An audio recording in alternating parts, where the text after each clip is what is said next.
సంవత్సరాల తరబడి ఎన్ని మందులు వాడినా మీ మోకాల నొప్పులు తగ్గట్లేదా? ప్రాణ పెయిన్ క్లినిక్ లో అత్యాధునిక చికిత్స. ఏపీలో ప్రభుత్వ ఉద్యోగులకు బదిలీలు షురూ అయ్యాయి. ఎప్పటి నుంచో ఎదురుచూస్తున్న బదిలీల ప్రక్రియకు కూటమి సర్కార్ ఇటీవల గ్రీన్ సిగ్నల్ ఇచ్చింది. ఈ నెల 19 నుంచి 31 వరకు ఉద్యోగుల బదిలీల ప్రక్రియ చేపట్టాలని తెలిపింది. ఇదే క్రమంలో గ్రామ వార్డు సచివాలయ ఉద్యోగులకు కూడా తాజాగా శుభవార్త అందించింది. సచివాలయ ఉద్యోగుల బదిలీలకు కూడా ప్రభుత్వం ఆమోదం తెలిపింది. ఉమ్మడి జిల్లా స్థాయిలోనే బదిలీలు చేయనుంది.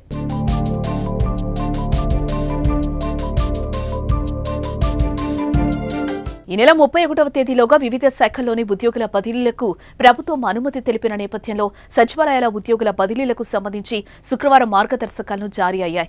అన్ని శాఖల్లో ప్రభుత్వ ఉద్యోగుల బదిలీలకు సంబంధించి ప్రభుత్వం ఒకే చోట 5 ఏళ్ల పాటు పనిచేస్తున్న వారికి తప్పనిసరి బదిలీ చేయాలని ఆదేశాలు జారీ చేయగా మన రాష్ట్రంలో గ్రామ వార్డు సచివాలయాల వ్యవస్థ ఏర్పాటు జరిగి ఇంకా 5 ఏళ్లు పూర్తి కాని నేపథ్యంలో సచివాలయాల ఉద్యోగుల బదిలీలకు అవకాశం లేకుండా పోయింది.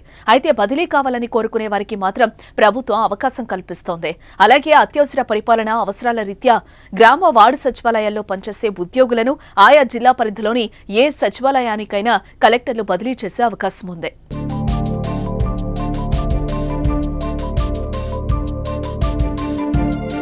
బదిలీ కోరుకునే ఉద్యోగులు ఆన్లైన్లో ఈ నెల 27లోగా అధికారిక వెబ్సైట్లోని తమ లాగిన్లోకి వెళ్లి దరఖాస్తు చేసుకోవాల్సి ఉంటుంది. అలాగే ఉమ్మడి జిల్లాల ఖాళీల జాబితా సచివాలయ వెబ్సైట్లో అందుబాటులో ఉంటుంది.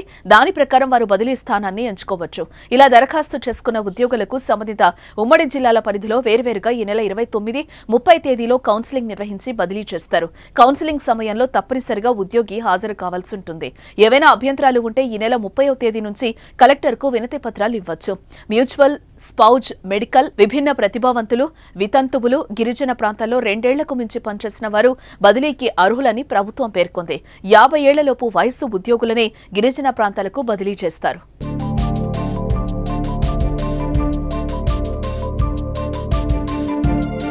మొదట దివ్యాంగులకు, మానసిక వైకల్యం ఉండే పిల్లలు కలిగిన ఉద్యోగులకు 2వ ప్రాధాన్యత, గిరిజన ప్రాంతాల్లో కనీసం 2 ఏళ్ల పాటు పనిచేస్తున్న ఉద్యోగులకు 3వ ప్రాధాన్యత, ఆ తర్వాత ప్రాధాన్యతలుగా భార్య, భర్తలకు పరస్పర అంగీకార బదిలీలకు క్రమ పద్ధతిలో వీలు కల్పించనున్నారు.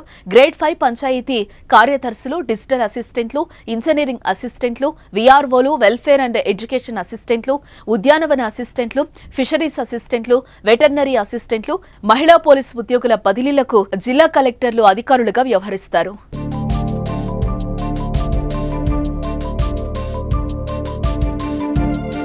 విలేజ్ సర్వేయర్లకు సర్వే శాఖ ఏడీలు, వ్యవసాయ శాఖ అసిస్టెంట్లకు వ్యవసాయ శాఖ జేడీలు, సెరికల్చర్ అసిస్టెంట్లకు జిల్లా సెరికల్చర్ అధికారులు, ఏఎన్ఎంలకు జిల్లా డిఎంహెచ్ఓ, ఎనర్జీ అసిస్టెంట్లకు డిస్కంల ఎస్ఈ సంబంధిత అధికారులుగా ఉంటారు.